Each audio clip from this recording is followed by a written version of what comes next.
Hello everyone, welcome to the YouTube channel of exam hunter. देखिए, आज के इस वीडियो में हम लोग 71st बीपीएससी मेंस के लिए जितना भी करंट अफेयर्स का इंपॉर्टेंट टॉपिक है वो हम आपके साथ शेयर कर रहे हैं। ठीक है, चूँकि आप लोगों का बहुत सारा पर्सनली मैसेज आ रहा था कि जैसे हमने 78th बीपीएससी मेंस के समय टॉपिक का लिस्ट दिया था, उसी तरीके से 71st बीपीएससी मेंस के लिए भी हम आपको प्रोवाइड करें। ठीक है, तो देखिए हमारा जो ये टॉपिक्स है ना, आपको ये एक कॉम्प्रिहेंसिव लिस्ट है। ठीक है, जिसमें आपको कि GS1 और GS2 दोनों के टॉपिक्स को कवर किया गया है। ठीक है, अगर आप चेंजिंग पैटर्न अगर देखिएगा बीपीएससी के क्वेश्चन पूछने का, तो अब क्या कर रही है बीपीएससी कि वो आपको काफ़ी मतलब वो पूछने का उसका जो डायमेंशन है क्वेश्चंस का वो काफ़ी ब्रॉड हो चुका है। ठीक है, GS2 में भी आपको बहुत सारा टॉपिक्स करंट अफेयर बेस्ड ही दिखेगा। अभी आप DSO का पेपर देख लीजिए, उसमें ये चीज़ आपको एकदम क्लियरली दिखेगा। ठीक है, तो चलिए अब हम इस चीज़ को शुरू करते हैं। तो देखिए, सबसे पहले क्या है कि आपको बिहार करंट अफेयर्स के टॉपिक को हम आपके साथ डिस्कस करेंगे। ठीक है, तो देखिए बिहार करंट अफेयर में आपको आता है बिहार असेंबली इलेक्शन 2025। तो इसमें आपको 2-3 डायमेंशंस आपको कवर करना चाहिए। सबसे पहला तो इसका जो आउटकम जो होगा वो तो है ही। ठीक है, उसके अलावा इसका ट्रेंड, ठीक है, कि बिहार असेंबली इलेक्शन 2025 का रिजल्ट क्या ट्रेंड शो कर रहा है। ठीक है, कोएलिशन पॉलिटिक्स, ठीक है, अपोजिशन पार्टी का श्रिंकेज, ठीक है, थर्ड पार्टी का क्या स्पेस है।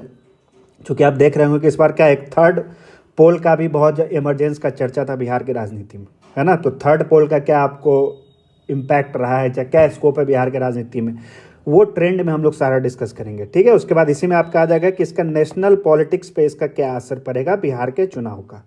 ठीक है, राष्ट्रीय राजनीति पे। उसके बाद अगर आप देखिएगा तो आ जाएगा आपको कि पॉलिटिकल कल्चर क्या है बिहार का, है ना। चुनाव है तो पॉलिटिकल कल्चर की बात होगी ही, तो पॉलिटिकल कल्चर का क्या आपको डायमेंशन है, उस पर्सपेक्टिव से आपको उसको कवर करना पड़ेगा। उसके अलावा आपको वीमेन टर्नआउट, इस बार देखे होंगे कि क्या हुआ है बिहार के चुनाव में। फर्स्ट टाइम जो absolute number of female voters है, ठीक है, उनकी संख्या मेल वोटर्स से ज़्यादा इस बार देखने को मिला है। ठीक है, और वीमेन सेंट्रिक जो भी स्कीम्स पॉलिसीज कितनी चर्चा में थी, तो आपको वीमेन के पर्सपेक्टिव से भी, वीमेन वोटर्स के पर्सपेक्टिव से भी आपको बिहार असेंबली इलेक्शन 2025 को कवर करना पड़ेगा। ठीक है, उसके बाद 7 निश्चय 3। ठीक है, उसके बाद देखिएगा new age economy and Bihar, ये बहुत इंपॉर्टेंट टॉपिक है। ठीक है, वो इसलिए इम्पॉर्टेंट है कि आप जैसे ही नई कैबिनेट, बिहार की नई कैबिनेट का आपको पहला मीटिंग हुआ था, उसी में इन सारी चीज़ों पर चर्चा की गई कि हम बिहार को ईस्टर्न इंडिया का एक 2030 तक हमको टेक हब बनाना है। 2030 तक टेक हब बनाना है। ठीक है, और अभी आप अगर बीपीएससी में एक ऑफिस में भी अगर आप जाइएगा तो उसके आसपास आपको होर्डिंग्स में, ठीक है, इन्हीं सारी चीज़ों का चर्चा आपको दिखेगा कि सेमीकंडक्टर यूनिट बिहार में बैठेगा, ग्लोबल कैपेसिटी सेंटर बैठेगा। और अभी बिहार कैबिनेट ने 2-4 दिन पहले ही बिहार के सेमीकंडक्टर पॉलिसी का आपको अनाउंसमेंट किया है, ग्लोबल कैपेसिटी सेंटर का अनाउंसमेंट किया है। ठीक है, तो यहाँ पर हमको ये देखना है कि न्यू एज इकोनॉमी के लिए बिहार कितना रेडी है। ठीक है, क्या पोटेंशियल है, ठीक है, क्या क्या चैलेंजेस है बिहार के लिए, वो सारा चीज़ आपको new age economy and Bihar में आपको कवर करना पड़ेगा। ठीक है, बिहार का के इकोनॉमिक ग्रोथ के लिए ये सारा सेक्टर्स कितना बड़ा एक इम्पॉर्टेंट रोल प्ले कर सकता है। ठीक है, वो सारा चीज़ आपको कवर करना पड़ेगा उसमें। उसके बाद देखिएगा जीविका, ठीक है, Bihar platform based gig workers registration social security and welfare act 2025, ये बहुत इंपॉर्टेंट है, जो कि आप देख रहे होंगे कि गिग वर्कर्स, गिग इकोनॉमी कितना चर्चा में है। ठीक है ना, और ऐसा गिग वर्कर्स के लिए ऐसा कानून लाने वाला बिहार आपको पूरे देश का सिर्फ चौथा स्टेट बना है। ठीक है, अभी सिर्फ आपको कर्नाटक, तेलंगाना, राजस्थान और चौथा बिहार। ठीक है, तो इसके क्या प्रोविजंस है, इसके की क्या प्रोविजंस है, वो आपको पता होना चाहिए। उसके बाद देखिएगा तो sugar cane industries in Bihar. ठीक है, चूँकि क्या हुआ है, बिहार की नई कैबिनेट बनते ही क्या घोषणा की गई कि बिहार सरकार 9 जो पुराने जो आपको शुगर मिल हैं, ठीक है, उनको रीओपन करेगी और 25 नए शुगर मिल्स की स्थापना की जाएगी, है ना। तो शुगर केन इंडस्ट्रीज को के लिए बिहार में क्या स्कोप है, क्या एग्जिस्टिंग सिनेरियो है, वो सारा आपको पता होना चाहिए। ठीक है, 78th में आपको रिन्यूएबल एनर्जी पे क्वेश्चन पूछा गया है, Bihar policy of new and renewable energy sources 2025 and the Bihar policy for pumped storage project 2025। ठीक है, तो इस पॉलिसी के क्या की प्रोविजंस है वो आपको पता होना चाहिए। Development of sports infrastructure in Bihar, आप देख रहे हैं कि कितना चर्चा है स्पोर्ट्स इंफ्रास्ट्रक्चर को लेकर बिहार में। बिहार सरकार के लिए एक प्रायोरिटी सेक्टर है ये स्पोर्ट्स सेक्टर। ठीक है। बहुत सारा आपको जो मल्टीनेशनल इवेंट है, जैसे एशिया हॉकी कप हुआ, चाहे आपको सेपक टैक्रो में आपको वर्ल्ड कप इवेंट को होस्ट किया गया था, ठीक है। उसके बाद आपको खेलो इंडिया यूथ गेम्स होस्ट किया गया था। तो ये सब क्या है, बिहार सरकार के लिए स्पोर्ट्स एक प्रायोरिटी सेक्टर है, ठीक है। तो उसको लेके बिहार सरकार क्या कर रही है, क्या पॉलिसीज है, ये बिहार के सर्विस इकोनॉमी में क्या इसका रोल रहेगा, वो सारा चीज़ आपको पता होना चाहिए, ठीक है। Industrial backwardness and recent initiatives taken to promote industrialisation in Bihar, ये बहुत इंपॉर्टेंट टॉपिक है। अभी डीएसओ में भी आपको इस टॉपिक से क्वेश्चन पूछा गया है, ठीक है। और 78 अगर आप लोगों ने हमारे 78 मेंस करंट अफेयर्स को पढ़ा होगा, जो हम लोग किताब आई थी हमारी, तो उसमें भी आपको इस टॉपिक का जिक्र आपको मिल जाएगा, ठीक है। उसके बाद infrastructure development Bihar, IT policy, Bihar tourism policy, Bihar agriculture road map, 4 makhana cultivation और food processing industries in Bihar, ठीक है। ये सारा टॉपिक आपको बिहार करंट अफेयर्स के लिए आपको पढ़ना आवश्यक है, ठीक है। और इसमें क्या है कि मतलब इसके अलावा आपको जो नया इकोनॉमिक सर्वे और जो बजट आएगा, ठीक है, उसमें भी आपको जो की प्रोविजंस है वो आपको पता होना चाहिए, ठीक है। और ये जो टॉपिक जो करंट अफेयर बिहार का जो न्यूज़ में था वो हम आपके साथ शेयर किए, ठीक है। अब देखिए, अगर आप हमारा 71st बीपीएससी मेंस का करंट अफेयर्स का बैच चल रहा है, ठीक है, इसको आगे आने वाले इस वीक से हम लोग इस पर डेली करंट अफेयर्स अब स्टार्ट करने जा रहे हैं, ठीक है। तो अगर आप इसको ज्वाइन करना चाहते हैं तो आप इस बैच को ज्वाइन कर सकते हैं, जहां पर हम आपको सारा जो हम लिस्ट शेयर कर रहे हैं इसको हम कॉम्प्रिहेंसिवली इन सारे टॉपिक्स को आपको इसमें कवर कराया जा रहा है। इसके साथ साथ आपको बजट और इकोनॉमिक सर्वे और जो भी आपको मेंस के लिए वैल्यू एडिशन की ज़रूरत पड़ेगी, ठीक है, वो सारा चीज़ हम आपको इस बैच में प्रोवाइड कराते हैं। इसका कॉस्ट आपको सिर्फ 599 रुपीज़ है, ठीक है। इस वीडियो के डिस्क्रिप्शन बॉक्स में आपको हमारा टेलीग्राम चैनल का लिंक मिल जाएगा, आप उसको भी ज्वाइन कर सकते हैं, ठीक है। अब देखिए, अब आते हैं पॉलिटी के टॉपिक पे, ठीक है। 138 constitutional amendment bill and criminalisation of Indian politics, 78 में भी क्वेश्चन पूछा गया था और अभी डीएसओ में भी इस टॉपिक पे क्वेश्चन पूछा गया था, ठीक है। Special intensive revision of electoral rolls कितना चर्चा में, आप देख ही रहे हैं, बिहार से इसकी शुरुआत की गई इस बार, है ना। उसके बाद पॉलिटिक्स ऑफ फ्री बीच, ये भी कितना चर्चा में है। 6th schedule of Indian constitution, Ladakh जो डिमांड कर रहा है कि उसको 6th शेड्यूल में शामिल किया जाए, ठीक है। और इस पर भी डीएसओ में भी आपसे क्वेश्चन पूछा गया है, ठीक है। फिस्कल फेडरलिज्म, 16 फाइनेंस कमीशन के रिकमेंडेशन के कारण फिस्कल फेडरलिज्म चर्चा में है। उसके बाद आपको मनरेगा एक्ट में जो चेंजेज हुए हैं उसके कारण भी राज्यों के द्वारा ये चिंता व्यक्त की गई कि हमारा जो फिस्कल राइट्स है, ठीक है, ये मनरेगा को रिप्लेस करने के लिए जो नया कानून बनाया जा रहा है उससे वो हमारा राइट वायलेट होगा, ठीक है ना। क्योंकि इसमें क्या है, नया एक्ट में क्या हो रहा है, जो रिस्पॉन्सिबिलिटी है वो स्टेट्स के ऊपर ज़्यादा ट्रांसफर किया जा रहा है कंपेयर टू पुराना लॉ, ठीक है। तो इसके कारण फिस्कल फेडरलिज्म चर्चा में था। उसके बाद आपको जीएसटी में जो रिफॉर्म हुआ उसके कारण भी क्या है कि बहुत सारे स्टेट्स का कंसर्न था कि हमारा जो टैक्स कलेक्शन है उसमें हमको डाउनफॉल देखने को मिल सकता है, ठीक है। तो इसके कारण फिस्कल फेडरलिज्म आपका काफ़ी चर्चा में, तो आपको पता होना चाहिए। गवर्नर बीपीएससी का फेवरेट टॉपिक है, वो कितना हर बार आपको ये चर्चा में टॉपिक रहता है। अभी भी आप देख रहे हैं क्या हो रहा है कि केरला हो गया, तमिलनाडु में हो गया, वहाँ पर क्या हो रहा है कि गवर्नर जो है, ठीक है, जो हाउस का फर्स्ट सेशन होता है उसको गवर्नर एड्रेस करते हैं, ठीक है। ये जो कॉन्स्टिट्यूशनल प्रोविजन है, तो वहाँ पर क्या कर रहा है गवर्नर, जो सरकार के द्वारा जो स्पीचेज उनको दी जा रही है या तो उसको पढ़ नहीं रहे हैं या उसके कुछ पोर्शन को वो स्किप कर जा रहे हैं, ठीक है ना। तो इन सब के कारण क्या है कि गवर्नर चर्चा में है आपको। इलेक्टोरल रिफॉर्म्स, ठीक है। उसके बाद कास्ट बेस्ड रिजर्वेशन, अभी सुप्रीम कोर्ट का जो जजमेंट आया था उसके कारण ये चर्चा में है। आर्टिकल 143 ऑफ इंडियन कॉन्स्टिट्यूशन जो सुप्रीम कोर्ट का एडवाइजरी जुरिस्डिक्शन है, ठीक है, ये चर्चा में इसलिए था क्योंकि क्या था कि अप्रैल में आपको स्टेट ऑफ तमिलनाडु वाले केस में जब सुप्रीम कोर्ट ने जजमेंट दिया जिसमें कि गवर्नर के ऊपर एक टाइमलाइन फिक्स किया गया बिल्स को एसेंट देने के लिए, ठीक है ना।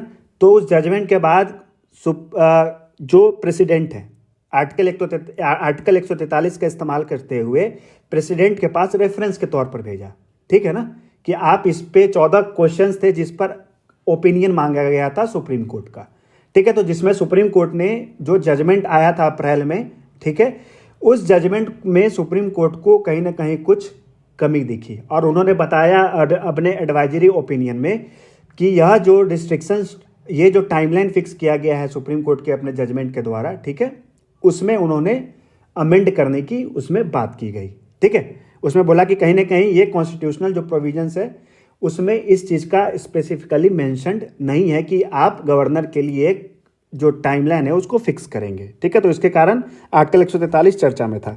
Internal democracy in political parties of India, ये भी आपको काफ़ी चर्चा में, शॉर्ट नोट्स के क्वेश्चन पूछा जा सकता है। अब इंडियन एक्सप्रेस इस पे एक बड़ा रिसर्च आया था, ठीक है, जिसको लेके फिर काफ़ी चर्चा की गई थी। और अभी आप देख रहे होंगे कि बीजेपी के जो प्रेसिडेंट बने वो कौन बने, बिहार के ही जो आज के समय में एमएलए हैं नितिन नवीन, ठीक है, वह इसके आपको प्रेसिडेंट बने भारतीय जनता पार्टी के। तो ये सब के कारण क्या है कि इंटरनल डेमोक्रेसी चर्चा में है। जुडिशियल एक्टिविज्म आप देख ही रहे होंगे कि जो जब आपको गवर्नर पे भी जजमेंट आया सुप्रीम कोर्ट का, उस पर भी सवाल खड़ा किया गया था, है ना, कि कहीं ना कहीं जो जुडिशियरी है वो ओवर रीच कर रही है ना। तो कुछ लोगों ने इसको जुडिशियल एक्टिविज्म बोला, कुछ लोगों ने जुडिशियल एक्टिविज्म बोला, ठीक है। तो इसके कारण जुडिशियल एक्टिविज्म टॉपिक आपको, और भी सुप्रीम कोर्ट का बहुत सारा आपको, या हाई कोर्ट का कुछ जजमेंट आया है, कुछ डिसीजन, मतलब कुछ उनका स्टेटमेंट आया, जिसके कारण कि ये जुडिशियल एक्टिविज्म पे चर्चा आपको देखने को मिला था। कॉलेजियम सिस्टम 78 में आपसे क्वेश्चन पूछा था, और ये टॉपिक आपको लगातार चर्चा में है। Supreme court judgment on the tribunals पे भी सुप्रीम कोर्ट का जजमेंट है, इस पर आपको शॉर्ट नोट्स पूछा जा सकता है। नेशनल स्पोर्ट्स गवर्नेंस एक्ट 2025, ये बहुत इंपॉर्टेंट टॉपिक है, क्योंकि आज़ादी के बाद पहला बार स्पोर्ट्स जो एसोसिएशन है, ठीक है, उसको रेगुलेट करने के लिए सरकार ने, पार्लियामेंट ने पहली बार एक कानून बनाया है, ठीक है। तो इसके प्रोविजंस आपको पता होना चाहिए। नारी शक्ति वंदन अधिनियम 2023, चूंकि वीमेन्स जो वोटर्स हैं उनकी चर्चा काफ़ी ज़्यादा हो रही है, वीमेन एम्पावरमेंट की काफ़ी चर्चा हो रही है, ठीक है। तो इसके लिए ये जो नारी शक्ति वंदन अधिनियम, वीमेन्स को लेजिस्लेचर में जो रिजर्वेशन प्रोवाइड किया गया था, उसके बारे में आपको पता होना चाहिए। डिजिटल डेटा प्रोटेक्शन एक्ट 2023, ये बहुत इंपॉर्टेंट टॉपिक इसलिए है क्योंकि ये भारत का पहला डेटा प्रोटेक्शन एक्ट है, ठीक है। ये 2023 में पास हुआ था, लेकिन सरकार ने इसको सितंबर या अक्टूबर 2025 में इस कानून को नोटिफाई किया है, मतलब इसके रूल्स को नोटिफाई किया है, और कहा है कि अब ये कानून इम्प्लीमेंट अब कुछ दिनों के अंदर की जाएगी। कंपनीज लोगों को एक टाइमलाइन दिया गया है कि आप इस टाइमलाइन के भीतर अपने आप को इस कानून, इस लॉ के कंप्लायंस के लिए अपने आप को आप प्रिपेयर कीजिए, ठीक है। तो डिजिटल डेटा प्रोटेक्शन एक्ट 2023 आपका हो गया। उसके बाद नक्सलिज्म, चूंकि सरकार, ये भी आपको टॉपिक काफ़ी चर्चा में है, ठीक है। सरकार का क्या टारगेट है कि 31 मार्च 2026 तक हमको नक्सलिज्म को ख़त्म करना है।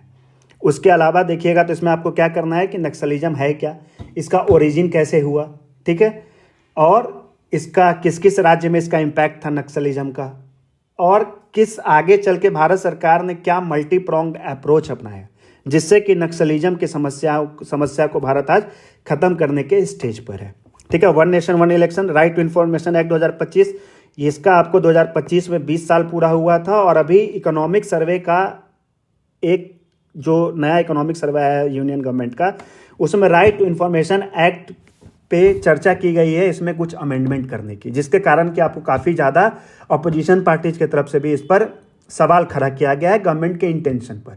और डिजिटल डेटा प्रोटेक्शन एक्ट आया था, ठीक है, उसमें भी राइट टू इन्फॉर्मेशन ऐसा कहा गया कि उससे कुछ प्रोविजन है, जिसके कारण कि राइट टू इन्फॉर्मेशन एक्ट कमजोर हो जाएगा, इसके कारण राइट टू इन्फॉर्मेशन एक्ट चर्चा में था। कास्ट सेंसस, क्योंकि 1931 के बाद क्या है कि सरकार पूरे इंडिया में कास्ट सेंसस कराने जा रही है, ठीक है। और 69 बीपीएससी का अगर आप क्वेश्चन देखिएगा तो उस समय बीपीएससी ने कास्ट सेंसस पे एक क्वेश्चन पूछा था, ठीक है ना। और वो क्वेश्चन इसलिए पूछा था 69 में क्योंकि एग्जाम से कुछ महीने पहले बिहार सरकार ने घोषणा की थी कि हम कास्ट सर्वे पूरे अपने बिहार राज्य में कराने जा रहे हैं। उस कॉन्टेक्स्ट में आपसे कास्ट सेंसस पे क्वेश्चन पूछा गया था, ठीक है। तो इस बार के लिए भी वो इंपॉर्टेंट है। New law for the appointment of election commissioners, ठीक है, ये कितना चर्चा में हुआ आप सब देख ही रहे होंगे, तो ये भी आपको पता होना चाहिए। Anti defection law and role of speaker और डिलिमिटेशन, ये पॉलिटी के टॉपिक्स है। ये हम आपको इसलिए बता रहे हैं कि जैसे कि मान लीजिए अगर आप GS2 प्रिपेयर कर रहे हैं तो इन टॉपिक्स पर को आप काफ़ी डिटेल्ड वे में उसको प्रिपेयर करेंगे, ठीक है। क्योंकि ये करंट के टॉपिक्स हैं, करंट ये न्यूज़ में रहा है ये सारे टॉपिक्स, तो इन सारे चीज़ों पर आपसे क्वेश्चन पूछे जाने के जो चांसेज है वो काफ़ी ज़्यादा हो जाते हैं, ठीक है। उसके बाद देखिए इंटरनेशनल रिलेशन, तो ट्रम्प के प्रेसिडेंसी का पूरे एक साल का उसका जो इम्पैक्ट रहा है, ठीक है, कि किस तरीके से जो पूरा ग्लोबल ऑर्डर है उसमें हमको चेंजेस देखने को मिल रहा है, जो ट्रेडिशनल अलायंसेज हैं उसमें चेंजेस देखने को मिल रहा है, ठीक है ना। तो अभी देखे हुए कि 66 इंटरनेशनल ऑर्गेनाइजेशन से ट्रंप ने घोषणा की कि हम अपने आप को विड्रॉ कर रहे हैं, यूएसए विड्रॉ कर रही है। तो ये सब क्या शो कर रहा है कि यूएसए का जो आपको मल्टीलेटरल इंस्टीट्यूशंस हैं, ठीक है, वहाँ से जो विड्रॉ कर रही है, ठीक है, तो उससे ये सारा जो ऑर्गेनाइजेशंस है जो सेकेंड वर्ल्ड वार के बाद जो वर्ल्ड ऑर्डर को जो गवर्न कर रही थी, ठीक है ना, तो उस पर आपको इसका क्या इम्पैक्ट पड़ेगा वो आपको पता होना चाहिए, ठीक है। उसके बाद वेनेजुएला में जो उसने किया, ठीक है, चाहे बोर्ड ऑफ पीस बनाने की बात जो कर रहा है कि जिसमें कहा जा रहा है कि ये भारत को शामिल होना चाहिए कि नहीं होना चाहिए, ठीक है, और इस पर ये कंसर्न ये रेज किया जा रहा है कि ये यूनाइटेड नेशंस के पैरेलल एक इंस्टीट्यूशंस बनाए जाने की कोशिश की जा रही है, ठीक है। और सबसे मज़ेदार बोर्ड ऑफ पीस में बात यह है कि यूएस प्रेसिडेंट डोनाल्ड ट्रंप ने यह घोषणा किया है कि वह लाइफ टाइम इस बोर्ड के मेंबर रहेंगे, ठीक है ना। किसी भी आप जो प्रेसिडेंट है तो क्या by the virtue of being the president of that particular country वो कोई भी आदमी उस पोस्ट को होल्ड करता है, ठीक है। लेकिन यहाँ पे डोनाल्ड ट्रंप ने डिक्लेयर ये किया कि हम लाइफ टाइम इस बोर्ड के आपको मेंबर रहेंगे, ठीक है ना। तो उसी में आपको 80 ईयर्स ऑफ यूनाइटेड नेशंस, ठीक है, वो सारा चीज़ आपको, ये चारों चीज़ क्या है कि आपको इंटरलिंकेज टॉपिक्स है, ठीक है। तो ये चारों टॉपिक्स आपको ब्रीफ में आपको करना होगा, ठीक है। उसके बाद देखिएगा इंडिया यूए रिलेशंस, ये बहुत बहुत इंपॉर्टेंट है क्योंकि आप देख रहे होंगे 26 जनवरी पे भी हमारे रिपब्लिक डे परेड पे भी जो गेस्ट थे हमारे वो यूरोपियन यूनियन के ही आपको जो इंपॉर्टेंट फंक्शनरीज थे वो थे, ठीक है। उसके अलावा आपको मदर ऑफ जो ऑल ट्रेड डील कहा जाता है वो हमने साइन किया यूरोपियन यूनियन के साथ। उसके अलावा क्या है कि हमारा डिफेंस एंड सिक्योरिटी पार्टनरशिप हमने फर्स्ट टाइम आपको इंडिया ने यूरोपियन यूनियन के साथ एक पैक्ट पर सिग्नेचर किया है, ठीक है ना। तो ये सब क्या शो कर रहा है कि इंडिया और यूरोपियन यूनियन एक दूसरे के नज़दीक आने की कोशिश कर रही है, अपने जो स्ट्रैटेजिक पार्टनरशिप है, ठीक है, जो जियो स्ट्रैटेजिक अलाइनमेंट है वो करने की कोशिश कर रहे हैं। वो क्यों हो रहा है? क्योंकि ये भी आपको ट्रंप इफेक्ट ही है, ठीक है ना। अब सेकेंड वर्ल्ड वार के बाद क्या था कि यूएसए आपको सिक्योरिटी गारंटर के तौर पर काम कर रहा था पूरे यूरोप का, मतलब सिक्योरिटी अम्ब्रेला आपको यूएस के सिक्योरिटी अम्ब्रेला के तहत आपको यूरोपियन यूनियन काम कर रही थी, ठीक है ना। तो वहाँ पर देखिए क्या वो कर रहा है कि सबसे पहला तो सारे कंट्रीज को कह रहा है कि भैया यूएसए आपका अब ठेकेदार नहीं है, आपको अपनी रिस्पॉन्सिबिलिटी खुद लेनी पड़ेगी, ठीक है। उसके अलावा आप देखिएगा कि यूएसए का जो नया नेशनल सिक्योरिटी स्ट्रेटजी आया है उसमें भी वो कह रहा है कि चाइना के टुवार्ड्स जो उसका स्टैंड है उसमें आपको सॉफ्टनिंग देखने को मिल रहा है, ठीक है ना। तो जिससे कि इंडो पैसिफिक में जो पूरा यूएसए का जो आपको एक प्रोएक्टिव रोल था उसमें भी कहीं ना कहीं आपको जो ड्रॉबैक्स है, जो कमियां हैं वो अब देखने को मिल रही है। वहाँ से भी धीरे धीरे वो अपने आप को विड्रॉ कर रही है, ठीक है। जो यूएस ने उसने कहा कि अब हम हमारा जो मेनली जो फोकस होगा वो हमारा वेस्टर्न हेमिस्फीयर पे होगा, जिसको मोनरो डॉक्ट्रिन कहते हैं, ठीक है, और जिसको ट्रंप के रोल में जिसको डोनरो डॉक्ट्रिन कहा जा रहा है ना। तो ये इन सारे चीज़ों के कारण क्या है कि इंडिया और यूरोपियन यूनियन अपने पार्टनरशिप को डिपेंड कर रहे हैं, ठीक है, उसको और ज़्यादा से ज़्यादा एक दूसरे के लिए एक ट्रस्टेड पार्टनर्स के तौर पर इमर्ज करने की कोशिश कर रहे हैं। तो इंडिया यूरोपियन यूनियन रिलेशंस बहुत इंपॉर्टेंट टॉपिक है। SCO summit 2025, G20 summit 2025, BRICS, BIMSTEC, Gen Z protest in Nepal, जो हमारे नेबरहुड में क्या इंस्टेबिलिटी है, ठीक है। India and global south, India Russia, India China में ही आपका जो नेबरहुड को लेके ही हमारा क्या कंसर्न है, ठीक है, दोनों जो कम्पीट कर रहे हैं, ठीक है, साउथ एशियन नेबरहुड में, ठीक है। तो वो भी आपको इंडिया चाइना पार्ट के तहत ही कराया जाएगा। इंडिया फ्रांस रिलेशंस 2026 में India AI impact summit host कर रहा है, ठीक है। India AI impact summit host कर रहा है जहां पर फ्रांस के जो प्रेसिडेंट हैं इमैनुअल मैक्रोन वह गेस्ट बनकर आ रहे हैं, ठीक है। तो इंडिया फ्रांस रिलेशंस आपको इंपॉर्टेंट हो जाता है। इंडिया यूएस रिलेशंस आप जान ही रहे हैं क्यों इंपॉर्टेंट है। India and West Asia important इसलिए है कि वेस्ट एशिया में जो आप इंस्टेबिलिटी देखते हैं, है ना, तो यहाँ पर हमको कंट्री स्पेसिफिक नहीं करना है, हमको पूरा रीजन एज अ होल करना है कि इसमें इंडिया का क्या स्टेक है। जैसे हमारा हाइड्रोकार्बन के लिए हम लोग उस रीजन पे डिपेंड कर रहे हैं, लगभग 90,000 जो इंडियन एक्सपैट्रिएट्स हैं वो वहाँ पर कार्य कर रहे हैं, ठीक है। वहाँ से हमारा जो रेमिटांसेज आता है, ठीक है, वो उसका जो क्वांटिटी है वो कितना ज़्यादा है ना। उसके अलावा हमारा जो सिक्योरिटी जो कुछ डायमेंशंस है वो भी वेस्ट एशिया के ऊपर हम उसके लिए डिपेंडेंट हैं, ठीक है, टेररिज्म इन सब को टैकल करने के लिए। और अभी आप देखेंगे कि इंडिया यूएई की जो प्रेसिडेंट है वो सिर्फ 3 घंटा के लिए इंडिया के विजिट पर आए थे और 3 घंटा में ही कुछ ऐसे बड़े बड़े एग्रीमेंट साइन हुए यूएई के साथ, ठीक है, जो बताता है कि यूएई हमारा पूरे वेस्ट एशियन रीजन में आज के डेट में सबसे रिलायबल पार्टनर हमारा और सबसे स्ट्रॉन्ग पार्टनर हमारा जो है वो यूएई है, ठीक है। तो यहाँ पर हम कंट्री स्पेसिफिक नहीं, रीजन स्पेसिफिक करेंगे और रीजन के जो कुछ इश्यूज हैं जिस पे हमारा किस कंट्री के साथ बायलैटरल जो एग्रीमेंट्स है, जैसे यूएई के साथ हमारा आपको क्या है, फ्री ट्रेड एग्रीमेंट है, फिर हमने अभी ओमान के साथ किया है, ठीक है। उसी तरीके से हमारा ओमान के साथ आपको डिफेंस रिलेशन भी स्ट्रांग है, जहाँ पर हमने लॉजिस्टिक सपोर्ट एग्रीमेंट को साइन किया हुआ है, ठीक है। तो इस तरीके से हम लोग उस इंडिया एंड वेस्ट एशिया को कवर करेंगे, ठीक है। उसके बाद India and Bangladesh, India ASEAN, Indus river water treaty, COP30 और यूएन हाई सीज ट्रीटी, ये जनवरी 2026 में यह कानून को अब इम्प्लीमेंट करने के फेज में इसको लाया गया है, ठीक है। अब इसको इम्प्लीमेंटेशन इस कानून का किया जाएगा।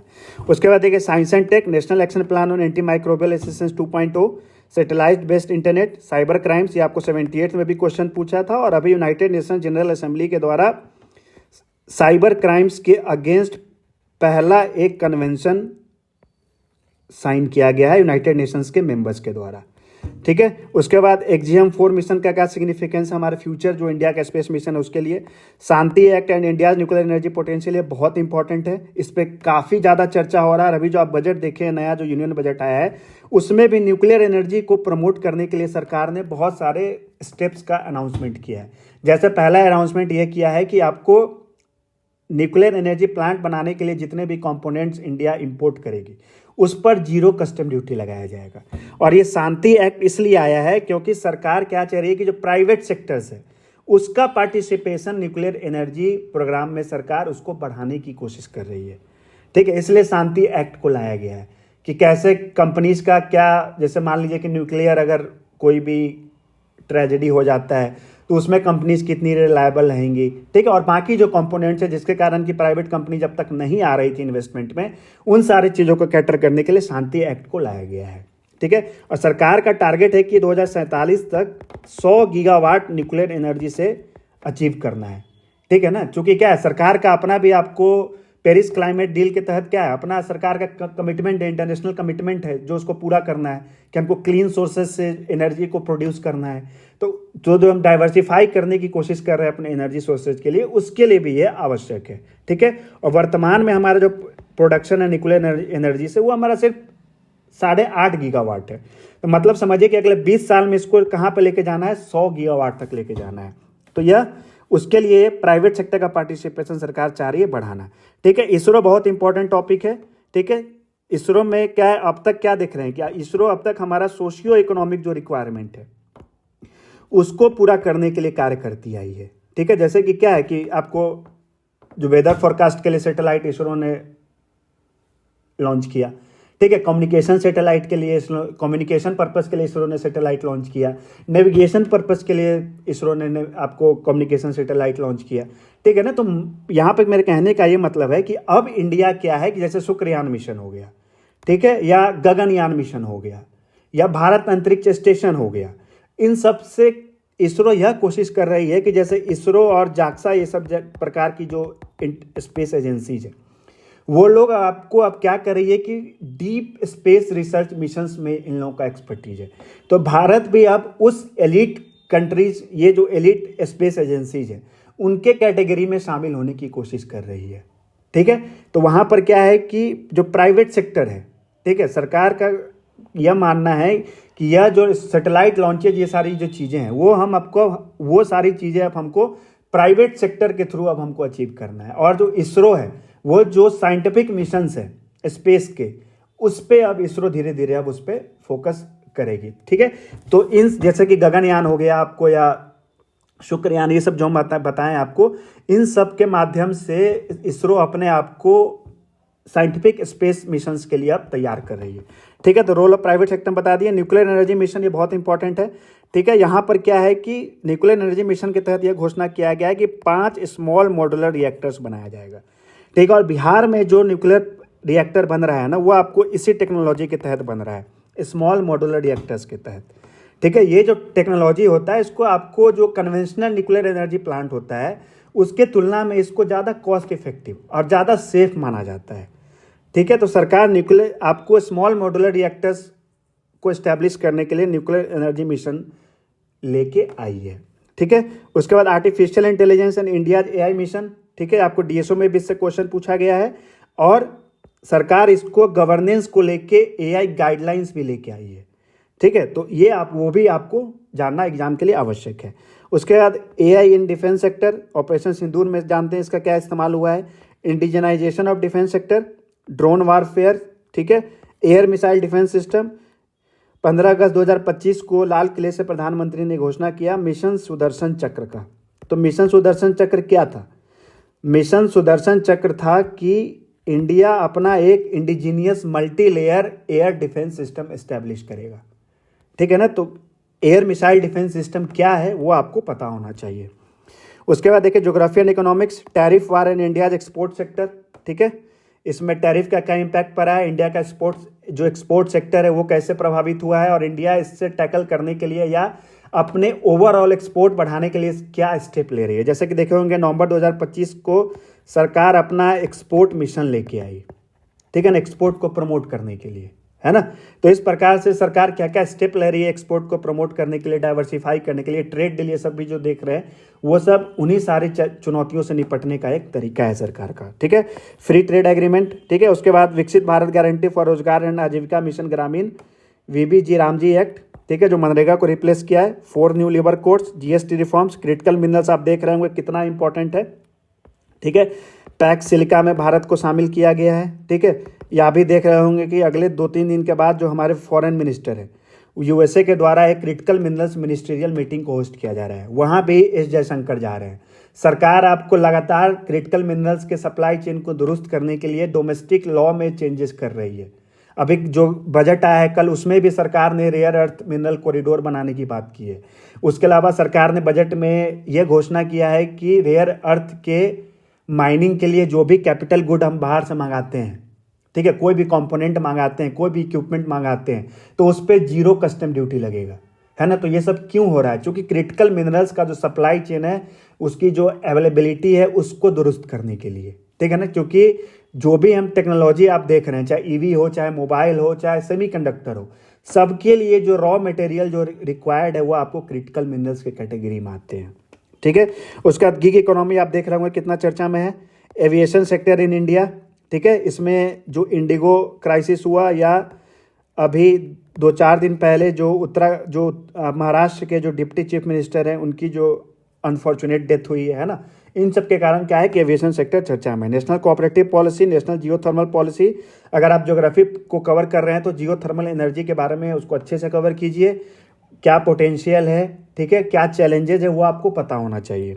ठीक है, draft national electricity policy, urban pollution, Aravalli mission for Aatmanirbharta in pulses, semiconductor industries, WTO agreement on fishery subsidy, depreciation of Indian rupee, आप देख रहे होंगे कितना चर्चा में है। और DSO में भी आपसे इस पर क्वेश्चन पूछा गया है, ठीक है, जिसमें पूछा गया है कि RBI के बारे में पूछा गया और पूछा गया है कि RBI करेंसी के डिप्रिसिएशन को रोकने के लिए क्या क्या स्टेप्स लेती है, ठीक है ना, तो वो पूछा गया है। ठीक है, और अभी देख रहे होंगे कि क्या रुपी डिप्रिसिएशन चर्चा में, कभी 91 जा रहा है, कभी 92 जा रहा है, तो इन सब के कारण क्या है कि चर्चा में है। Internationalisation of Indian rupee, PM धन धान्य कृषि योजना और कंट्रीब्यूशन ऑफ MS स्वामीनाथन, चूँकि 2025 में इनका 100वां बर्थ एनिवर्सरी था।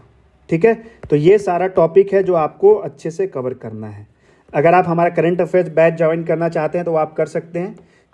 इस वीडियो के डिस्क्रिप्शन बॉक्स में आपको हमारे टेलीग्राम चैनल का लिंक भी मिल जाएगा। ठीक है, और आप खुद से भी करना चाहते हैं तो भी आप उसको अच्छे से कंप्लीट कीजिए।